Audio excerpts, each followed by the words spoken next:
ஆதித்யாயச சோமாய மங்களாய புதாட்ச குருச்சுக்கர சனி அம்ச ராகுவே கேதுவே நமக. அனைவருக்கும் வணக்கம். நான் உங்கள் அஸ்ட்ரோ புவனேஸ்வரி, பாரம்பரிய ஜோதிடர் மற்றும் திருமண பொருத்த நிபுணர். நீங்கள் நம்ம சேனலை ஃபர்ஸ்ட் டைம் பார்க்குற மாதிரி இருந்தால் சேனல் சப்ஸ்கிரைப் பண்ணிவிட்டு பெல் பட்டன் கொடுத்து ஆல் ஆப்ஷன் கிளிக் பண்ணிக்கோங்க.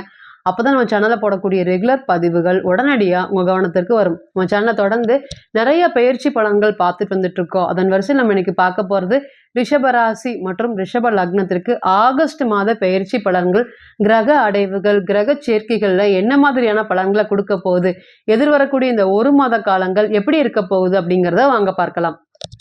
ரிஷபராசி மற்றும் ரிஷப லக்னத்தை பொறுத்தவரையும் உங்களுடைய ராசியிலே குரு பகவான் மற்றும் செவ்வாய் பகவான், குரு மங்கள யோகம். ராசிக்கு 2ஆம் பாவகத்துல சந்திர பகவான், ராசிக்கு 3ஆம் பாவகத்துல சூரிய பகவான், ராசிக்கு 4ஆம் இடத்துல பாத்தீங்கன்னா சுக்கிர பகவான் மற்றும் புதன் பகவான், ராசிக்கு பஞ்சமஸ்தானமான கன்னியா ராசியில பாத்தீங்கன்னா கேது பகவான், ராசிக்கு 11ஆம் இடமான ராகு, லாபஸ்தானத்துல ராகு பகவான், ராசிக்கு 10ஆம் பாவத்துல சனீஸ்வர பகவான் வக்ரம் அடைஞ்சிருக்கார். அதே போல 14/8/2024 மேல புதன் பகவான் பாத்தீங்கன்னா சிம்மத்துக்கும், 17ஆம் தேதிக்கு மேல பாத்தீங்கன்னா சூரிய பகவான் சிம்மத்துக்கும் பயிற்சி அடைய போறாரு. ரிஷபராசி மற்றும் ரிஷப லக்னம் காலபுருஷனுக்கு இது 2வது வீடு. சந்திரன் இங்கு மூலத்திரிகோணம் பலம் பெற்று சுக்கிர பகவான் இங்கு ஆட்சி அடையக்கூடிய வீடு. பொதுவாகவே இந்த ராசியை பொறுத்த வரையுமே நல்ல ஒரு திறமசாலிகள், கலை நயம் மிக்கவர்கள், களத்துல கலை சம்மந்தப்பட்ட விஷயத்துல அதிக பேர் இந்த ராசியில இருக்கிறத பார்க்க முடியுது. பொதுவாகவே பார்த்தீங்கன்னா எனக்கு மியூசிக்ல ரொம்ப இன்ட்ரெஸ்ட்டு, அல்லது எந்த ஒரு பிரச்சனையா இருந்தாலும் பாட்டு கேட்டதை சரி பண்ணிடுவேன்.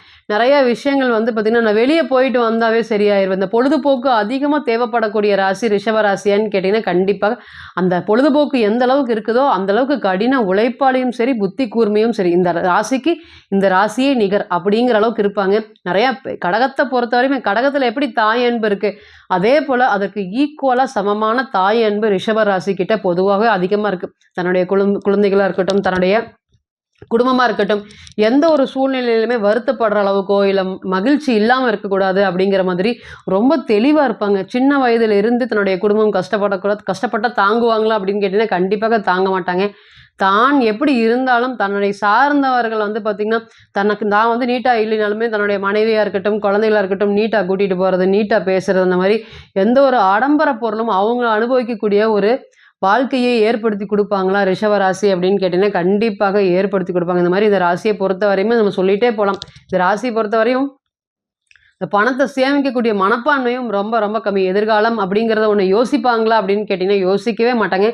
கண்மூடித்தனமாக கடனையும் வாங்கிடுவாங்க. பிற்காலத்தில் எப்படி கட்டுவோம், என்ன பண்ணுவோம் அப்படிங்கிறது எல்லாமே யோசிக்கவே மாட்டாங்க.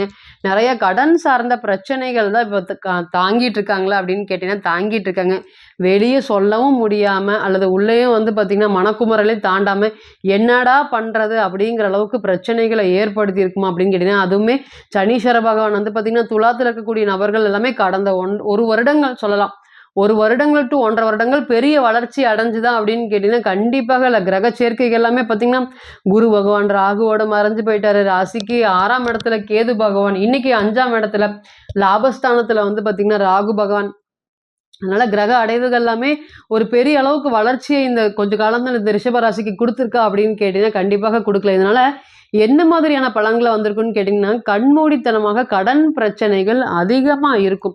அந்த கடனுக்கும் உங்களுக்குமே துளியுமே சம்மந்தம் இருக்காது. அந்த அளவுக்கு பார்த்திங்கன்னா பெரிய அளவுக்கு மனக்கசப்பை கொடுத்துருப்பாங்க. குடும்பம் சார்ந்த விஷயத்துலையும் பார்த்திங்கன்னா நமக்கு என்ன உங்களுக்கு வர வேண்டியது இருக்கோ அது எல்லாமே கடைசி நேரத்தில் தட்டி போகிற மாதிரி இருக்கும். ஒரு விஷயங்களுமே கடைசி, அதாவது இன்னைக்கு இது வந்துடும் இந்த பணம், இதை வச்சு நான் முடிவு பண்ணிடுவேன் அப்படின்னு சொல்லக்கூடிய அனைத்துமே ஒரு வாய்ப்பும் எனக்கு வருது, அந்த வாய்ப்பு எல்லாமே திரும்பி திரும்பி தட்டி போயிருது அப்படின்னு சொல்கிற அளவுக்கு ஒரு சுச்சுவேஷன். அதே போல் 9ஆம் இடத்துலேயே சனீஸ்வர பகவான் இருக்கக்கூடிய நபர்கள் அனைவருக்குமே பார்த்திங்கன்னா அந்த தொழிலில் சொல்லவே, அதாவது நல்ல வேலைக்கு போயிட்டு இருந்த திறமையான வேலைக்காரன் அப்படின்னு சொல்கிற அளவுக்கு பேரும் புகழும் 6 to 8 வருஷம் வரையும் எந்த பிரச்சனையும் இல்லாமல் வேலைக்கு போயிட்டு இருந்த உங்களுக்கு இன்றைக்கி பார்த்திங்கன்னா தொழில் அப்படிங்கிற அந்த வேலையை விட்டுட்டு அந்த தொழில்னு எப்போ மாறினீங்களோ அப்போவே கடுமையான தொந்தரவுகள் வந்துருச்சா அப்படின்னு கேட்டிங்கன்னா கண்டிப்பாக வந்துருச்சு.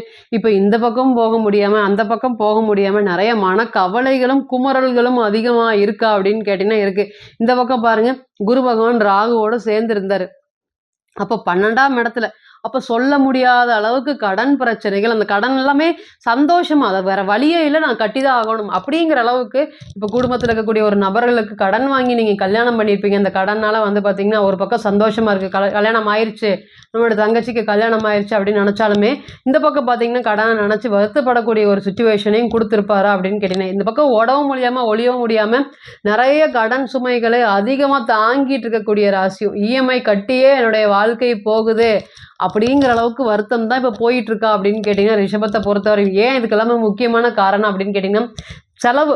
அந்த செலவு வந்து பார்த்தீங்கன்னா, பின்னாடி இப்படியெல்லாம் ஆகும் அப்படின்னு தெரியாம, அன்னைக்கு வந்து அந்த பணத்த சேமிக்காம இருந்த ஒரே காரணம் தான் இன்னைக்கு வந்து பார்த்தீங்கன்னா, இந்த மாதிரி பிரச்சனைகள உங்களுக்கு குடுத்துருக்கு. இனி வரக்கூடிய காலங்கள் இதெல்லாமே நீங்க கடந்து வந்த பாதைகள். இனி வரக்கூடிய காலங்கள் எப்படி இருக்க போகுது அப்படின்னு கேட்டீங்கன்னா, முதல் இந்த மாதம் பிறக்கும்போதே உங்களுக்கு குருமங்கள யோகம் உங்களுடைய ராசியிலேயே வந்து பிறந்ததா இருக்குது. அதேபோல வந்து பார்த்தீங்கன்னா, உங்களுடைய ராசிநாதன் சுக்கிர பகவான் திக்பலம் 4ஆம் இடத்துல திக்பலம் பெற்று உங்க ராசிக்கு பஞ்சமாதிபதின்னு சொல்லக்கூடிய புதன் பகவானோடு சேர்ந்து இணைஞ்சு, அதேபோல சூரிய பகவான் 4ஆம் அதிபதியும் வந்து பார்த்தீங்கன்னா 4ஆம் இடத்துக்கு வர்றாரு. இந்த மாதிரி பலம் பெற்ற கிரகங்கள் 4ஆம் அதிபதி 4ல, சுக்கிர பகவான் 4ல, பஞ்சமாதிபதி 4ல, இது எல்லாமே ஒரு யோகமா அப்படின்னு கேட்டீங்கன்னா, முதல் தர யோகம். அப்ப இந்த யோகத்துல நாங்க என்னங்க எதிர்பார்க்கலாம் அப்படின்னு கேட்டீங்கன்னா, இந்த வீடு, இந்த பிசினஸ் இது எல்லாமே வந்து பார்த்தீங்கன்னா, இதனால என்னுடைய வீடு கடுமையாக பாதிப்படைஞ்சிருக்கு. எங்களுடைய பொருளாதாரத்துல இழக்கக்கூடாதது எல்லாமே நாங்க இழந்து நிக்கிறோம். இன்னைக்கு எங்கனால வந்து வாடகை வீட்ல காம்ப்ரமைஸ் பண்ணி வாழவே முடிய மாட்டேங்குது. யாராவது ஏதாவது சொல்லி பிரச்சனைய கிளப்புறாங்க. அல்லது எங்களுடைய குணத்துக்கும், அவங்களுடைய குணத்துக்கும் மாறுபடவே முடியல. வாடகை வீட்ல இருக்கிறனால மத்தவங்க சொல்றத நாங்க கேட்க வேண்டியது இருக்கு. நாங்க செல்ஃபா இண்டிபெண்டன்ட்டா இருந்து பழகிட்டோம். தண்ணி வந்தா போடணும், அது வந்தா போடணும். இது வந்தா இவங்க கிட்டலாம் சிரிச்சு பேசணும். இந்த மாதிரி ஹவுஸ் ஓனர் வந்தா சிரிச்சு பேசணும். இந்த மாதிரி எங்களுக்கு எதுவுமே பிடிக்கவே மாட்டேங்குது. எங்களுக்குன்னு ஒரு தனி வீடு இருந்தா மட்டும் தான் எங்களுக்கு ஒரு நிம்மதியா இருக்கும். எங்களுக்கு இழந்த வீட்ட விட ஒரு புதிய வீடு சின்னதா இருந்தாலும் பரவால்ல. அத எங்களுக்கு அளவாக நாங்க எடுக்கக்கூடிய முயற்சிகள், வீடு சம்மந்தப்பட்ட அனைத்து முயற்சிகளுமே எங்களுக்கு பெரிய வெற்றியை ஏற்படுத்தி குடுக்குமா அப்படின்னு கேட்டீங்கன்னா, கண்டிப்பாக ஏற்படுத்தி குடுக்கும். அதற்குண்டான காரணம் செவ்வாய் பகவான் குருவுடன் சேர்ந்து 4ஆம் பார்வையாக 4ஆம் வீட்ட பார்க்குறாரு. அதேபோல சுக்கிர பகவான் 4ஆம் இடத்துல இருக்காரு. அப்ப ரொம்ப வருடமாகவே வந்து பார்த்தீங்கன்னா, இது ஒரு கேட்டகரி எடுத்தா ரொம்ப வருடமாகவே நான் வாடகை வீட்ல இருந்து கொஞ்சம் கொஞ்சமா சிறுக சிறுக பணத்த சேமிச்சுட்டு இருக்கேன். நெறைய கஷ்டம் வரும்போதும் எதுவுமே செலவு பண்ணாம நான் சேமிச்சுட்டு இருக்கேன். ஆனா வந்து பார்த்தீங்கன்னா, எனக்கு ஒரு பெரிய வீட்ல வாழணும்னு ரொம்ப ஆசை. எனக்கு தேவையான அளவுக்கு ஒரு பெரிய வீட்ல வாழணும்னு எனக்கு ஆசை. இருந்தாலுமே கடன் வாங்கி கட்டக்கூடாது அப்படிங்கிற தெளிவான முடிவுல இருக்கேன் நானு. ஏறக்குறைய 70 to 80% பணத்தை சேமிச்சுட்டேன். இந்த நேரம் நான் வந்து பார்த்தீங்கன்னா, வீடு சம்மந்தப்பட்ட விஷயத்துல எடுக்கக்கூடிய அனைத்து முயற்சிகளும் எந்த கஷ்டமும் இல்லாம நான் வந்து அடுத்த ஸ்டேஜுக்கு போவேனா அப்படின்னு கேட்டீங்கன்னா, நிச்சயமா இந்த நேரம் வீடு சம்மந்தப்பட்ட முயற்சிகள் என்ன மேற்கொண்டாலும், நீங்க வந்து பார்த்தீங்கன்னா, வீட்ட ஃபினிஷ் பண்ணக்கூடிய ஒரு யோகத்தை ஏற்படுத்தி குடுப்பாங்க. நெறையா தான் பண சுமை இருக்கு. இதற்கு முன்னாடி இருந்த கோச்சாரத்துக்கும், இப்ப இருக்கக்கூடிய கோச்சாரத்துக்குமே நெறைய வித்தியாசம் இருக்கு. அதனால வந்து பார்த்தீங்கன்னா, வீடு சம்மந்தப்பட்ட நீங்க எடுக்கக்கூடிய அனைத்து முயற்சிகளும் வெற்றியை ஏற்படுத்திரும். அது இல்லாம நான் இடம் வாங்க முயற்சி பண்ணிட்டு இருக்கிறேன். நான் குடுக்கக்கூடிய இடம்லாம் அட்வான்ஸ் எல்லாம் வந்து பார்த்தீங்கன்னா, அதிகமா சொல்றாங்க. கடைசியில எனக்கு தர மாட்டாம வேற ஒருத்தருக்கு தராங்க. அப்படி தரும்போது வந்து பார்த்தீங்கன்னா, என்ன விட கம்மியா இருக்கவங்களுக்கு குடுக்குறாங்க. நான் முயற்சி பண்ணாலுமே எதுவுமே நடக்கவே மாட்டேங்குது. எனக்கு ராசியே இல்லையா? அப்படின்னு கூட சில சமயம் வருத்தப்பட்டுருப்பீங்க. இனி வரக்கூடிய காலங்கள் ஃபர்ஸ்ட்டு வந்து பார்த்தீங்கன்னா, வீடு, இடம் சார்ந்து எடுக்கக்கூடிய முயற்சிகள் அனைத்துமே வந்து பார்த்தீங்கன்னா, பெரிய சப்போர்ட் குடுக்கும். அதுவுமே சூரியன் அங்க சம்மந்தப்படுறதுனால, கொஞ்சம் பணம் கம்மியா இருந்தாலும் இத்தன நாளா ஒரு சப்போர்ட்டுக்கு யாருமே இல்லாம இருந்திருப்பீங்க. ஒரு ஏனோ தானோங்கிற வாழ்க்கையை வாழ்ந்திருப்பீங்க. இனிமேல் உங்களுடைய அப்பாவோடைய, அம்மாவோடையும் சேர்ந்து ஒரு வீடு வாங்குவதற்கு, இல்ல அவங்க வந்து எனக்கு பொருளாதாரத்துல கொஞ்சம் சப்போர்ட் பண்ணாலும் நான் முன்னுக்கு ஏறி வந்துருவேன். அப்படின்னு சொல்லக்கூடிய நபர்கள் அனைவருக்குமே இந்த கோச்சாரம் உங்களுக்கு வந்து பார்த்தீங்கன்னா, இடம், வீடு சம்மந்தப்பட்ட விஷயங்களும் சரி, ரொம்ப வருடமாக கார் வாங்கணும்னு சொல்லி காருக்கு முயற்சி பண்ணிட்டு இருக்கேன். கடைசிக்கு இது 2 இல்லனாலும் காராவது வாங்கிடலாமா? இப்படிங்கிற மாரி கேள்விக்கு அதுவுமே சுக்கிரன் திக்பலத்துல பெற்றா நீங்க வந்து பார்த்தீங்கன்னா, நீங்க வாங்கலான்னு போவீங்க. அத விட அதிக விலை குடுத்த காரு தான் வாங்குவீங்க. குறைச்சு வாங்கக்கூடிய கோச்சாரம் இருக்கா அப்படின்னு கேட்டீங்கன்னா, கண்டிப்பாக இல்ல. சுக்கிரன் திக்பலமா இருக்கு. 4ஆம் அதிபதி 4ல இருக்கு. அப்ப நீங்க இந்த நேரத்துல இடம் வாங்க போனாலும் சரி, வீடு வாங்க போனாலும் சரி, ரொம்ப சிறப்பானதா வாங்குவீங்க. அந்த சிறப்பானதுனால உங்களுடைய குடும்ப தரம் உயருமா அப்படின்னு கேட்டீங்கன்னா, அது ஒரு மகிழ்ச்சி பிறக்கும். என்னதான் நம்ம இடம் வாங்கினாலும், வீடு வாங்கினாலும் அது சந்தோஷம் குடுக்குறது வந்து பார்த்தீங்கன்னா, 4ஆம் அதிபதி தான். அப்ப அந்த 4ஆம் அதிபதி இருக்கக்கூடிய நல்லா இருக்கக்கூடிய காலத்துல நீங்க வீடு வாங்குனீங்கன்னா, அது காலத்துக்கு உங்களுக்கு நிலைச்சிருக்கும். அதனால வந்து பார்த்தீங்கன்னா, அந்த வீட்ல ஒரு ஒரு நாளும் மகிழ்ச்சிகரமான சம்பவங்கள் நடக்குமா அப்படின்னு கேட்டீங்கன்னா, கண்டிப்பாக நடக்கும். எதிர்பார்ப்புகள் நிறைவேறுவதற்கு இந்த கோச்சார காலங்கள் பலமா இருக்கும். 2வது திருமணம் சம்மந்தப்பட்ட விஷயத்துல ஏற்கனவே வந்து பார்த்தீங்கன்னா, நான் வந்து நெறைய பிரச்சனைகள சந்திச்சுட்டேன். என்னால மறுபடியும் வந்து பார்த்தீங்கன்னா, எங்களுடைய அம்மா சொல்றாங்க, நான் போய் பொண்ணு வரேன்னு பார்க்குறேன். அப்புறம் எங்களுக்கு பிடிக்கல, வேண்டான்னு வந்துர்றோம். அப்புறம் ஏதோ ஒரு சூழ்நிலையினால வந்து பார்த்தீங்கன்னா, எல்லாரும் என்னோட மனச காயப்படுத்திட்டு போயிர்றாங்க. ஏதாவது சொல்லி, பொண்ணு குண்டா இருக்கு, கருப்பா இருக்கு, அந்த மாதிரி ஏதாவது ஒரு பிரச்சனைகள் வந்துட்டே இருக்கு. எனக்கு வந்து பார்த்தீங்கன்னா, திருமணத்தில இன்ட்ரெஸ்ட்டே இல்ல அப்படின்னு சொல்லிட்டு இருந்த நபர்கள் அனைவருக்குமே இந்த கோச்சாரம் 7ஆம் அதிபதி 7ஆம் இடத்தவே பார்க்குற தன் வீட்டை தன்னுடைய கிரகம் பார்க்கறது ஒரு யோகமான்னு கேட்டீங்கன்னா, கண்டிப்பாக யோகம். அப்ப திருமணம் சம்பந்தப்பட்ட முயற்சிகள் அனைத்துமே அடுத்த ஸ்டெப் போறதுக்கு இது ஒரு நல்ல கோச்சார காலமாக கண்டிப்பா உங்களுக்கு இருக்குமா அப்படின்னு கேட்டீங்கன்னா இருக்கும்.